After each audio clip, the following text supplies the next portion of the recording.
Ganjil yang tidak dapat pena kerjakan seluruh soal. Are you ready guys? Ready guys? Terima kasih. Assalamualaikum warahmatullahi wabarakatuh. Kembali ke posisinya. Thank you ya. 2 menit.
nanti makan di rumah.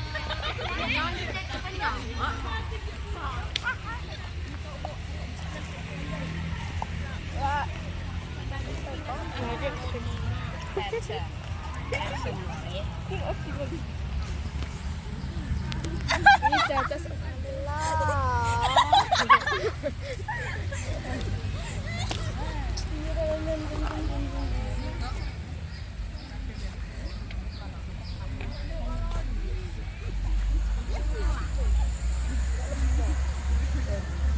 ada wortel ini.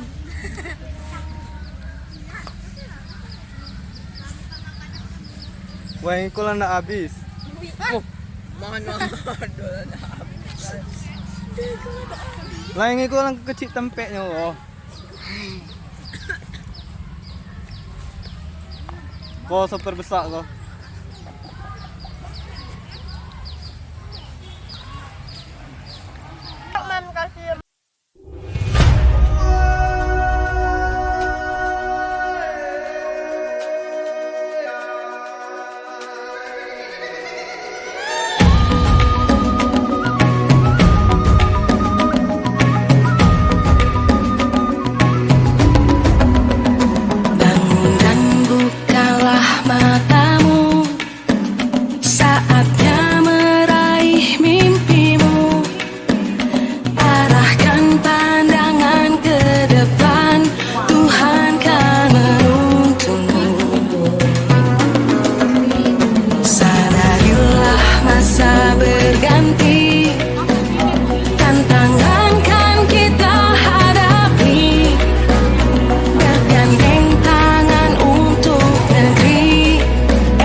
I from SMP 3 Bengkulu Tengah. My class is 7C. I'm very happy when studying English with my teacher Miss Dwi because in the beginning we'll do ice breaking. That's make me very happy. Thank you. Assalamualaikum warahmatullahi wabarakatuh. Waalaikumsalam warahmatullahi wabarakatuh. Good morning, judges, and good morning, everyone. Let me introduce myself. My name is Revalina Rianti. I'm from SMP number 3, Bengkulu. About life. Life is a journey full of twists and turns, a roller coaster. A ride that often crowns. It takes us to places we've never been. A journey of discovery. Life nothing to see. Life is such a lens. The taste of a will it can told. But we must fulfill our dreams and aspirations with courage and skill. We must push forward and never stand still. Life is gift.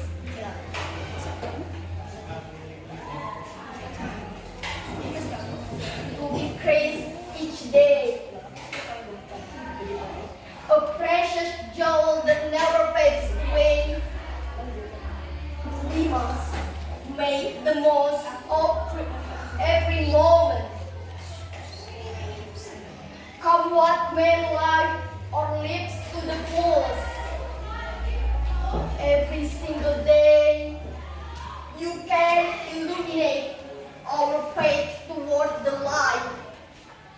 You are my bride. But we often only can make you angry. You wait with patience. Without asking, quit teaching us.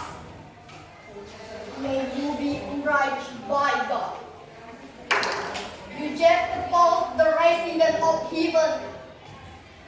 With droughts of your knowledge, we pray you came to love God.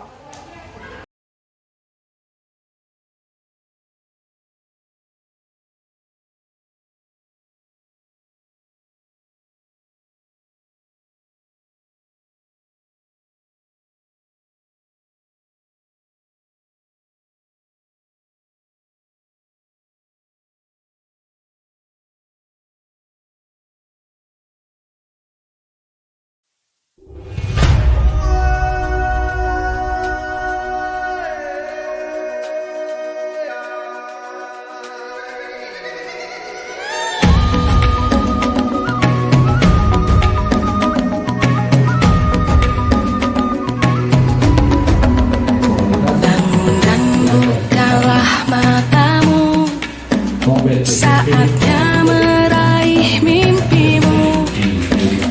Arahkan pandangan ke depan, Tuhan kan menuntunmu. Sadarilah masa berganti, tantangan kan kita hadapi. Bergandeng tangan untuk negeri, era kita menanti.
kadang ada yang jawab cepat, itu bisa ditambahkan bahwa anak ini kemampuannya begini. Kemudian jawabannya benar, langkah-langkahnya benar.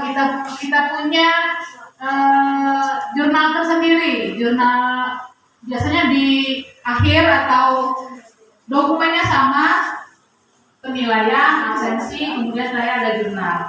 Kalau menurut saya catatan random itu seperti itu. Mas Baby, sekarang diminta ice breaking.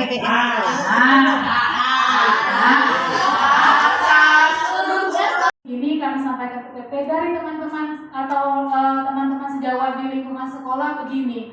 Bisa saja real, boleh nggak apa-apa real bahwa ada guru terlambat, kemudian kegiatan senyum sapa salam pagi hari tidak ada yang tidak ada beberapa guru, hanya sebagian kecil. Kemudian kegiatan mendisiplinkan anak hanya beberapa guru, itu boleh saja diungkapkan. Karena kata bapak kepala sekolah tadi bukan masalah penilaian, tapi mengungkapkan apa yang sudah terjadi yang baik di sekolah kita, kemudian yang belum baik di sekolah kita.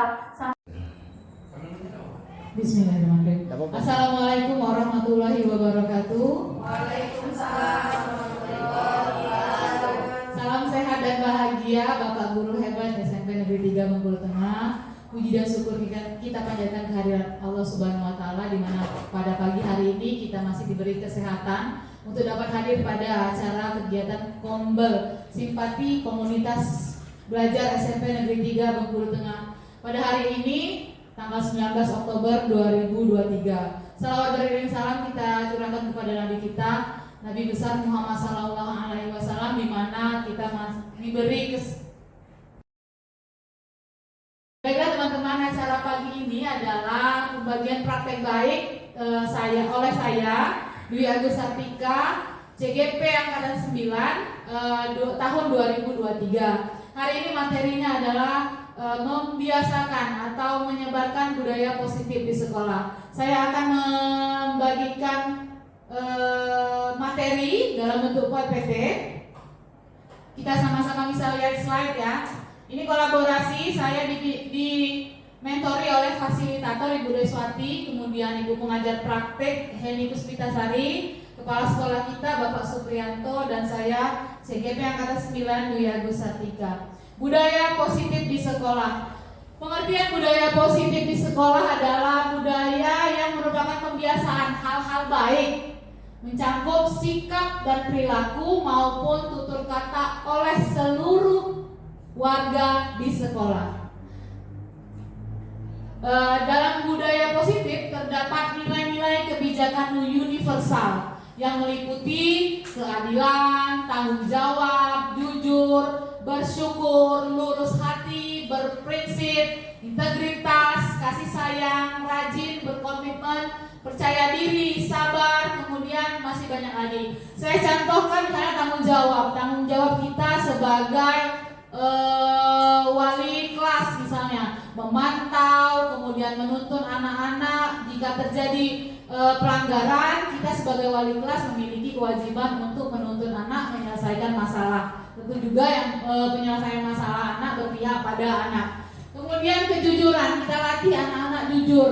Kamu sudah sarapan belum dari rumah? Diyakinkan lagi. Sudah Bu, kita yakinkan lagi. Lihat ciri-cirinya bagaimana. Kalau di kelas masih gerasa gerusuk, berarti itu ngantuk, berarti itu belum sarapan. Ya, terima kasih Bu. Coba sering menemukan ya Bu, di kelas anak-anak ngantuk. Mungkin salah satu faktornya ketika berangkat sekolah tidak sarapan dulu dari rumah. Kemudian integritas yang kita bangun kepada anak didik kita adalah bahwa SMP Negeri 3 ini sekolah dia, tempat dia menimba ilmu. Jadi harus menjaga nama baik sekolah, tidak suka bolos. Itu Pak Al ya, sebagai security sering menemukan anak-anak mendekati jam terakhir dia sudah pulang duluan, karena mungkin sudah bosan atau sudah merasa jenuh di sekolah, tidak bisa menunggu lagi sampai jam pulang. Kemudian percaya diri, kita bangun percaya diri anak didik kita dengan salah satunya adalah terus memotivasi belajar mereka di kelas,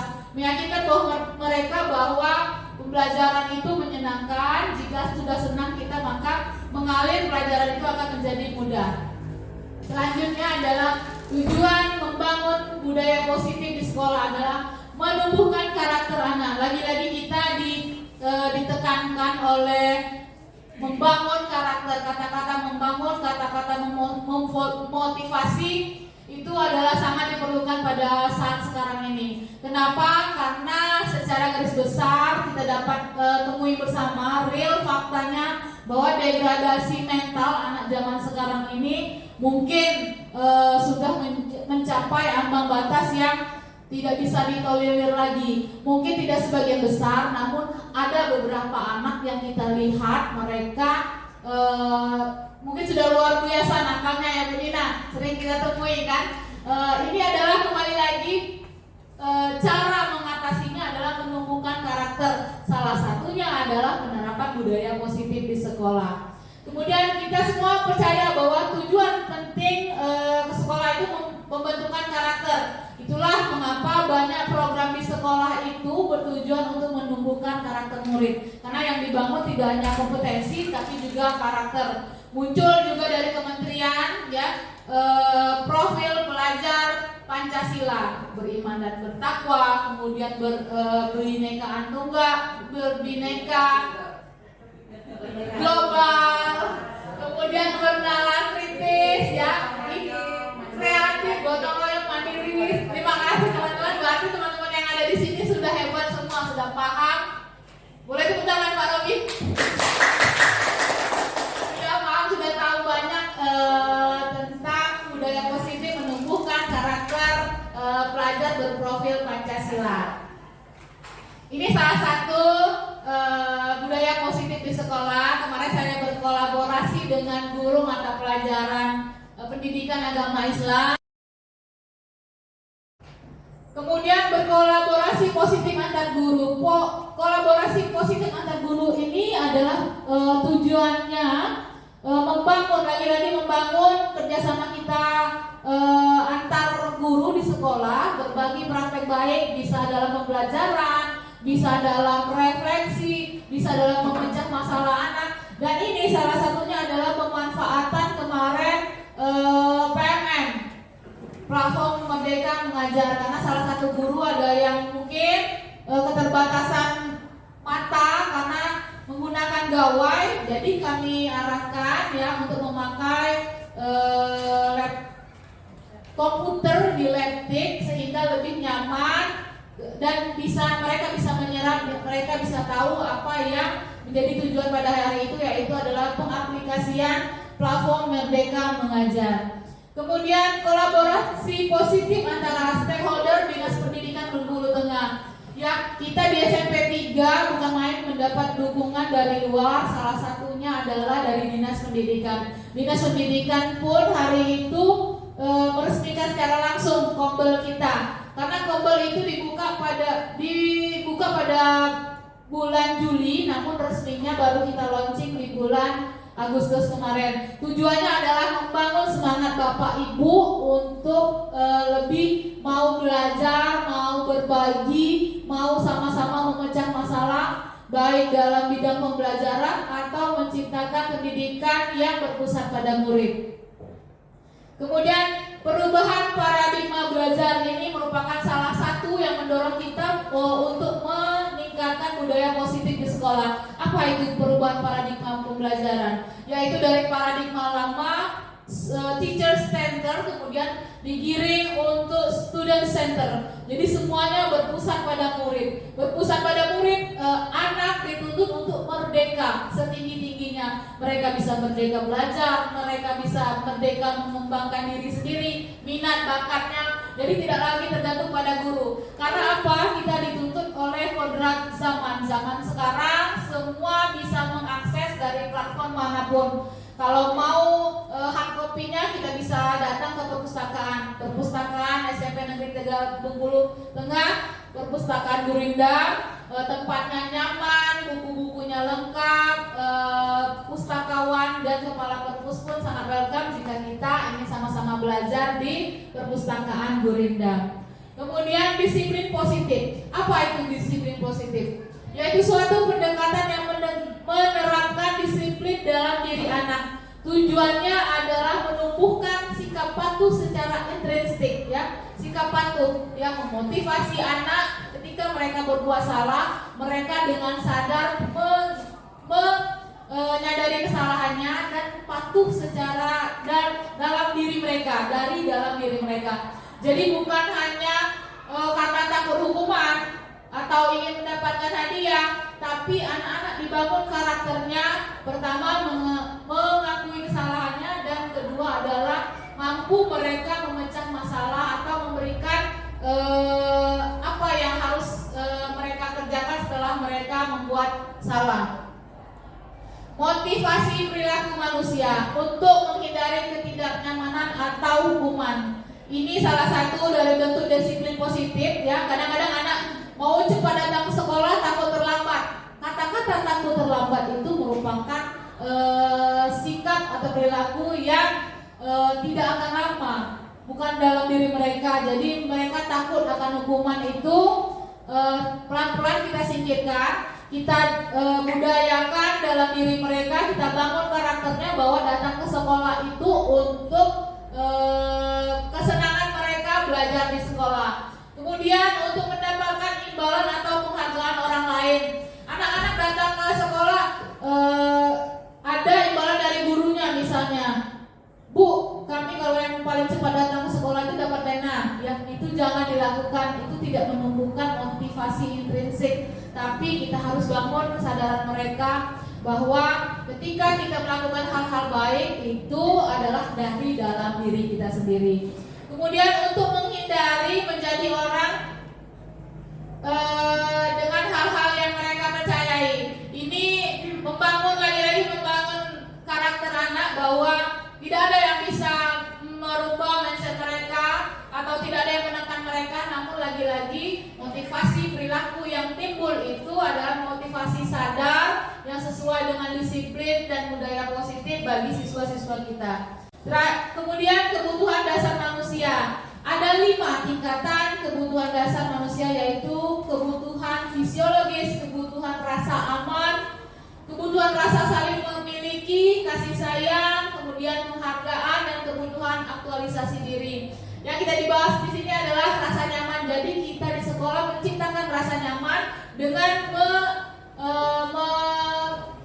mencontohkan budaya positif di sekolah. Kemudian rasa kasih sayang, tumbuhkan rasa kasih sayang antar teman, antar dia guru, antar dia dengan warga sekolah, warga lainnya di sekolah. Dengan kasih sayang sama teman, mungkin mereka tidak akan lagi pukul-pukulan atau belago atau melakukan hal-hal yang tidak sebenarnya. Kemudian jika sayang sama gurunya, Bu, apa-apa mereka, Bu, tugas ini bagaimana, mereka akan siap untuk menerima pembelajaran karena dia sayang. Kalau ada yang tidak mengerti, mereka dengan secepat dan sigap untuk bertanya, karena anak sayang dengan guru dan guru sayang sama anak. Kemudian posisi kontrol guru. Ada 5 posisi kontrol guru. Salah satunya adalah penghukum, pembuat merasa bersalah, teman, pemantau, dan manajer. Penghukum itu adalah sering kita lihat di sekolah. Ada yang kalau telat yang pelajarannya disuruh lari lapangan. Padahal misalnya mata pelajarannya, misalnya ya bahasa Inggris seperti saya, lari di lapangan, itu tidak ada kolerasinya, ya.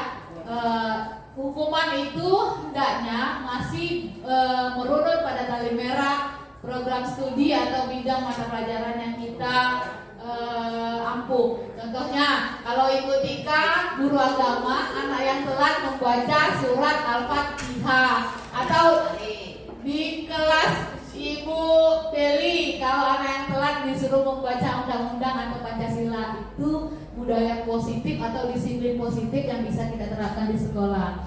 Kemudian membuat merasa bersalah. Kadang kita sempat melontarkan, kamu sudah tidak pakai sepatu, rambut panjang, kamu bukan anak sekolah, kamu preman di jalanan. Nah, itu salah satu statement yang membuat anak merasa bersalah. Kemudian menjadi teman. Ini yang harus kita tumbuhkan, bahwa menjadi teman ketika anak berbuat salah dipanggil kepala sekolah itu salah satu bentuk kita dekat emosional kita kepada anak, maka anak akan merasa guru itu adalah teman. Dengan mereka berbuat salah, kemudian gurunya meminta, itu membangun karakter anak. Oh, ibu ini menyayangi saya, kemudian tumbuh rasa sayang antara ibu atau bapak guru dengan muridnya. Pemantau itu kadang kita pernah ya kita merasakan kayak gini. Hari ini bajunya batik, celananya harus putih. Itu adalah kesepakatan di sekolah. Nah, itu salah satu statement kita adalah pemantau. Kita tahu aturan, kemudian anak berbuat salah, kita meluruskan. Itu pemantau. Kemudian manajer ini yang paling baik, yaitu kita setelah kita tahu anak melakukan salah, kita ajak anak untuk menyelesaikan masalah dan apa yang anak harus lakukan. Kolaborasi antara guru dan murid memecahkan masalah sehingga masalah bisa terselesaikan dengan baik. Kemudian ada keyakinan kelas. Kenapa keyakinan kelas bukan peraturan kelas? Karena keyakinan kelas itu dibuat secara bersama-sama. Saya yakin kelas kita ini akan selalu bersih.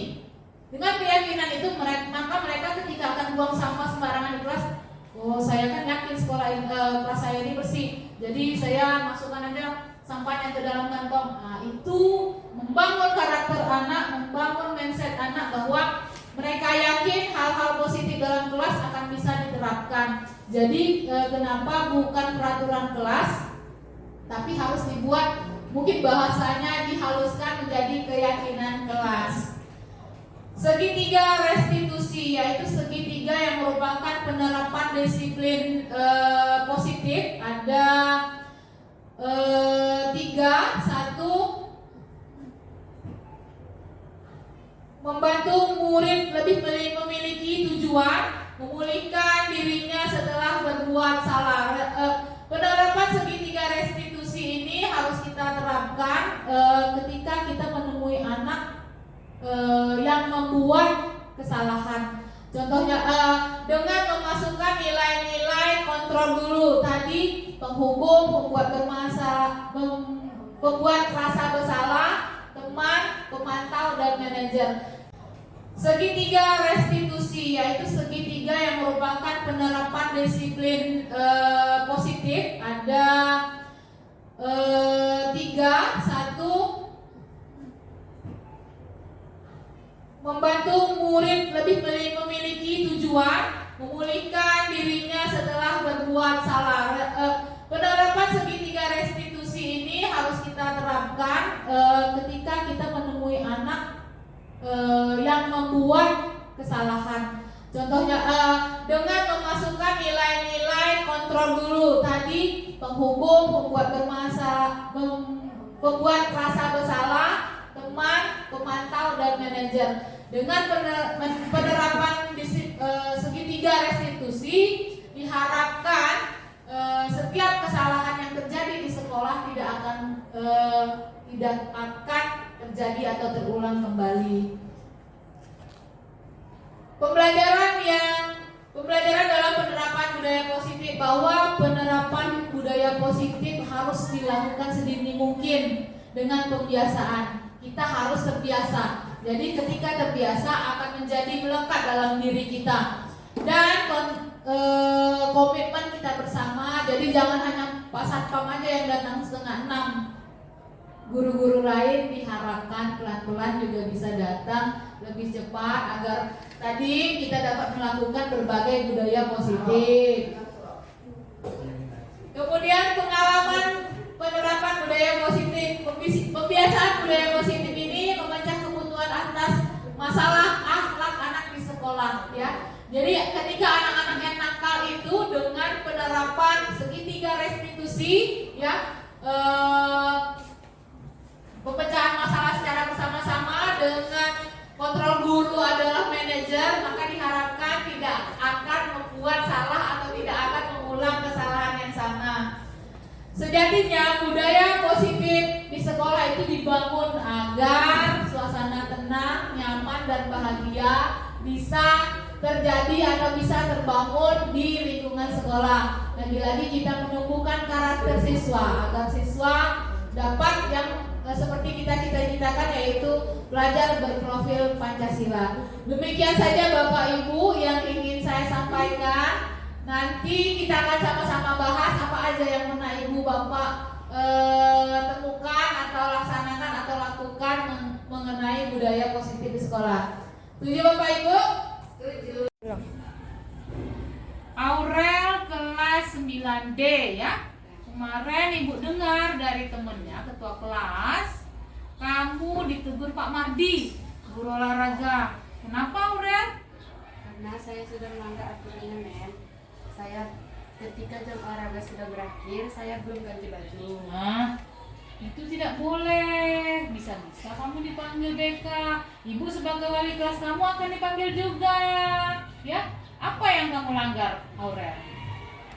Ketika jam Pak Mardi sudah habis, saya masih memakai baju olahraga dan saya masih berada di kantin. Nah, itu sangat salah.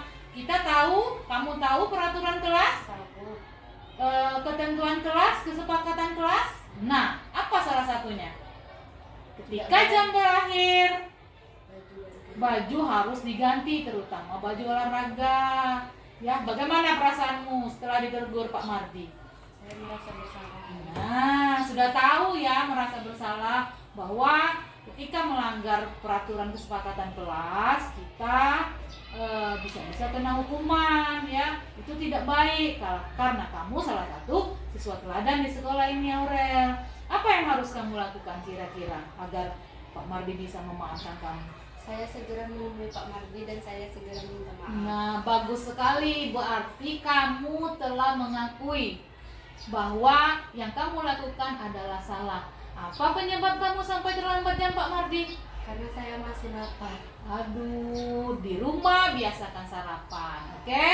Setelah jam istirahat baru kamu jajan ya. Ketika jam Pak Mardi berakhir, ganti baju dulu. Itu adalah kesepakatan ke kelas. Oke. Aurel, hari ini ya kita sudah bahas bersama aturan yang kesepakatan kelas yang kamu langgar. Jadi di kemudian hari jangan lakukan lagi ya. Saya berjanji, men, tidak akan mengulanginya lagi. Oke, anak yang baik memang harus mematuhi kesepakatan kelas ya. Setelah ini kamu akan menemui Pak Mardi dan meminta maaf. maaf. Sudah tepat sekali langkah yang kamu ambil. Setelah ini Memharap tidak ada pelanggaran, tidak ada yang kamu langgar lagi ya peraturan kelas. Silakan pergi biar masuk ke kelas ya, Nak. Fajri, Yang nah, kemarin Ibu dengar kamu tertangkap di guru piket. yang Apa yang terjadi, Fajri? itu karena saya melanggar peraturan sekolah, melanggar pagar. Peraturan mana yang kamu langgar? Kesepakatan sekolah mana yang kamu langgar, Nak? Memanjat sekolah, memanjat pagar sekolah. Aduh, Ibu tahu kamu ini siswa yang rajin, siswa yang pintar dan berbaik budi pula. Kenapa peraturan sekolah kamu langgar hari itu? Karena hari itu saya terlambat sekolah, men. Apa penyebabnya? Kok bisa terlambat sekolah? Keseringan bermain HP dan begadang. Nah, bermain HP itu positif jika berhubungan dengan pelajaran. Kalau kamu main game berarti bernilai negatif. Nah, apa yang seharusnya kamu lakukan, Fajri? Saya meminta maaf, men, atas kesalahan saya. Saya tahu itu kesalahannya fatal. Oh, baik ya, berarti kamu sudah tahu bahwa memanjat pagar ketika ke sekolah itu tidak baik. Harusnya kamu lewat pintu gerbang dan tidak akan tertangkap oleh guru piket. Oke, Fajri? Oke, men. Setelah hari ini, setelah kita diskusi bersama, apa yang menurutnya kamu harus lakukan? Saya akan menghadapi Bapak Salpam Oke. untuk meminta maaf atas kesalahan saya. Iya, meminta maaf dan berjanji. Apa janjimu? Saya berjanji tidak akan melanggar peraturan sekolah Oh. dan mengikuti aturan. Nah, kamu anak yang baik, Ibu yakin kamu akan menjalankannya dan tidak akan lagi melanggar disiplin kita bersama.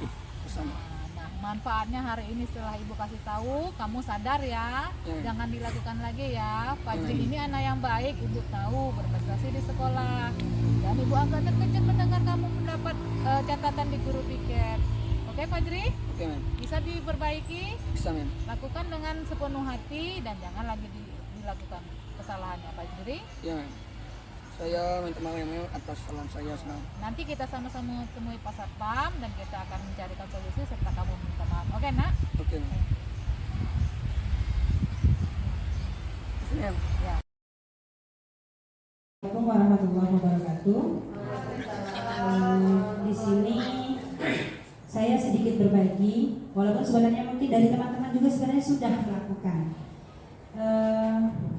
Harapan saya itu besar sebenarnya untuk anak-anak kita dengan label SMP 3 yang punya nama cukup cukup besar lah untuk Kabupaten Bengkulu Tengah yang sering menjadi contoh bagi guru-guru lain di sekolah lain. Maunya anak kita juga jadi contoh juga bagi anak-anak sekolah lain juga. Terkait dengan budaya positif di sekolah yang saya coba sebenarnya ini, cuman terkadang kendalanya saya tidak bisa melakukan sendiri. Butuh dukungan dari teman-teman yang di kelas, di ruangan ini juga teman-teman kita yang di luar, karena terkadang terhambatnya kita kebutuhannya beda-beda, kesempatannya beda-beda. Jadi sebenarnya pengennya satu, kalau yang sudah kita lakukan sholat zuhur berjamaah sudah terjadwal, walaupun terkadang ternyata masih ada guru yang tidak ikut berperan membantu, malah justru sering ibu wakil kesiswaan yang nolongin saya untuk ikut mengawasi, karena Bu Jun turun langsung ke musola ikut mengawasi anak-anak. Saya sendiri kadang karena kita terbenturnya kalau jam keduanya langsung masuk lagi, jadi pengennya kita sholat juga ikut mengawasi anak, kadang waktunya yang tidak berkesempatan. Kemudian untuk religius juga di sholat duha, saya maunya juga semua anak itu melakukan sholat duha berjamaah. Walaupun secara hukum Islam sebenarnya sholat duha itu tidak menjadi afdolnya itu dilakukan secara munfarid atau sendiri. Sebenarnya secara hukum itu munfarid, tapi untuk pembiasaan ini salah satunya budaya positif di sekolah religius dilakukan secara berjamaah supaya anak terbiasa. Dimulai dari sedini mungkin tadi ya Bu Dwi ya.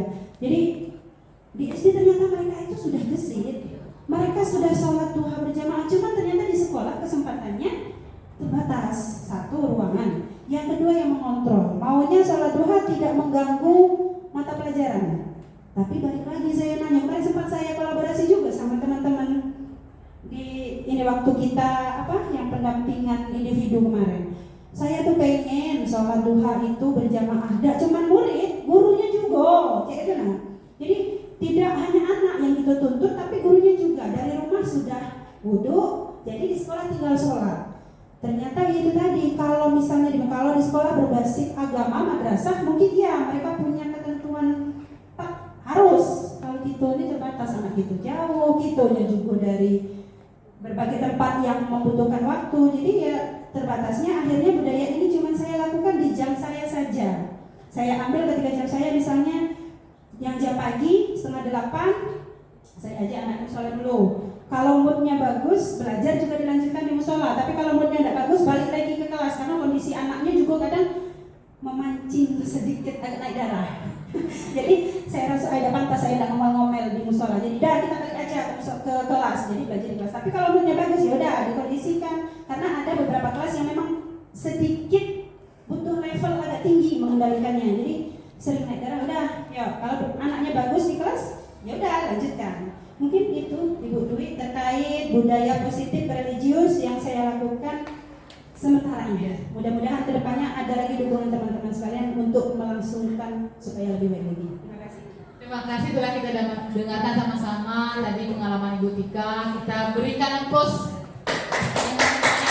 karena budaya positif yang dilakukan itu sudah bagus sekali. Kemudian kami minta Ibu Jumira memberikan solusi, Bu. Kan Ibu Tika tadi sudah melakukan berbagai hal tentang budaya positif, namun ada beberapa kendala. Nah, kami minta di sini untuk Ibu bisa memberikan apa kira-kira refleksi yang harus kita lakukan agar masalah yang Ibu Tika utarakan tadi dalam membangun budaya positif bisa terpecahkan. Pada Ibu Jumira kami persilahkan. Di sini aja. Oke.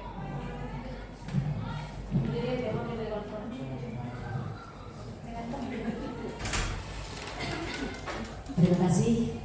Assalamualaikum warahmatullahi wabarakatuh. Baiklah, tadi sudah disampaikan dengan Ibu Tika, beliau sudah melaksanakan budaya positif yang sudah dilaksanakannya di sekolah terkait dengan masalah religius. Walaupun sebenarnya bukan hanya masalah religius ini saja, khusus untuk religius ini tadi yang disampaikan oleh Ibu Tika, bahwa betul beliau sebagai seorang guru agama, beliau sudah menerapkan salah satu budaya positifnya untuk sholat berjamaah.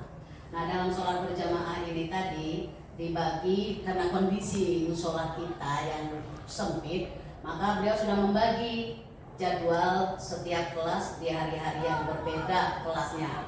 Nah, harapan kita ke depannya ini sudah bagus. Kalau saya ikut sholat kemarin ke sana, kebetulan itu di jam saya, maka anak-anak jam saya itu adalah saya ikutkan juga ke sholat. Tujuannya adalah supaya anak itu paling tidak ketika saya sudah pensiun nanti, dia akan ingat, oh dengan Ibu Jumi ini dulu kami selalu setiap jam beliau sholat. Karena saya menanamkan kepada mereka ilmu pengetahuan itu tidak akan bisa menjadi modal buat kita tanpa adanya akad, apalagi kita yang beragama Islam. Maka dalam hal itu saya ikut ke sana, ikut sholat, itu tujuannya adalah untuk diri saya sendiri sebenarnya, tapi sambil mengajak siswa kita untuk sholat berjamaah sebagai seorang muslim yang wajib bagi kita dengan pahala yang 27 kali lipat tadi.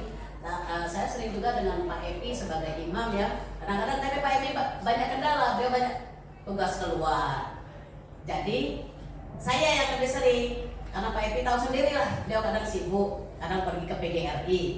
Nah, harapan kita ke depannya kalau sudah ada jadwal, yuk marilah kita sama-sama membantu budaya positif di dalam bidang religius ini adalah guru yang bersangkutan pada jam beliau ini tadi, misalnya di kelas 7 jam kita, misalnya jam saya, maka marilah kita, walaupun kita tidak ikut sholat, tapi alangkah lebih baiknya ketika kita juga ikut sholat gitu loh. Maka beliau akan tahu, guru aja sholat, setidaknya kalau kita duduk. Saya Aura Lopitasari dari kelas 9D. Tempo hari saya melakukan kesalahan berpakaian baju olahraga ketika jam olahraga sudah habis. Saya sudah menyelesaikan masalah itu dan saya juga sudah menemui Pak Mardianto, guru penjaskes. Saya juga sudah minta maaf.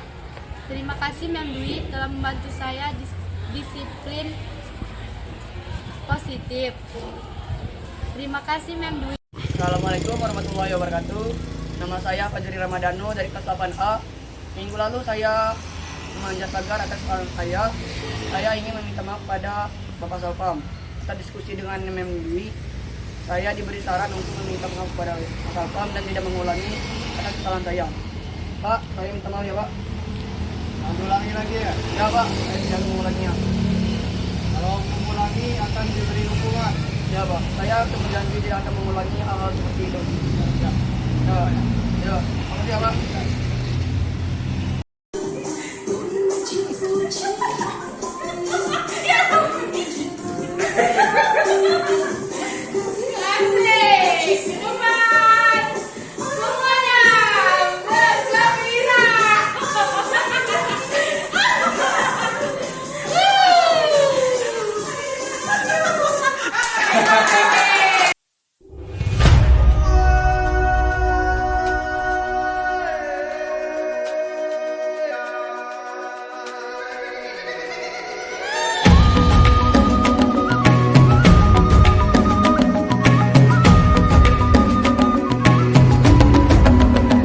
Bangun dan bukalah matamu, saatnya meraih mimpimu. Arahkan pandangan ke depan, Tuhan. Assalamualaikum warahmatullahi wabarakatuh. Saya Ferdani Kusuma, teman sejawat dari Ibu Dwi Agus Sartika. Saya sangat mendukung pembelajaran yang diterapkan oleh Ibu Dwi karena telah sesuai dengan filosofi Ki Hajar Dewantara, di mana pembelajaran berdasarkan kontrak zaman, yaitu murid dikenalkan dengan teknologi dalam pembelajaran. Sukses selalu, semangat terus Ibu Dwi Agus Sartika. Assalamualaikum warahmatullahi wabarakatuh. Perkenalkan, saya Rahmat Abdul Putra, guru Mapel PJOK di SMP Negeri 3 Bengkulu Tengah, merupakan teman sejawat dari Ibu Dwi Agus Sartika. Menurut saya, Ibu Dwi Agus Sartika adalah seorang yang disiplin, sering menjadi tauladan bagi siswa-siswa SMP Negeri 3. Kemudian humble terhadap siswa, bersemangat dalam mengajar, kemudian dia selalu menjadi role model bagi siswa di SMP Negeri 3 Bengkulu Tengah. Terima kasih, dadah.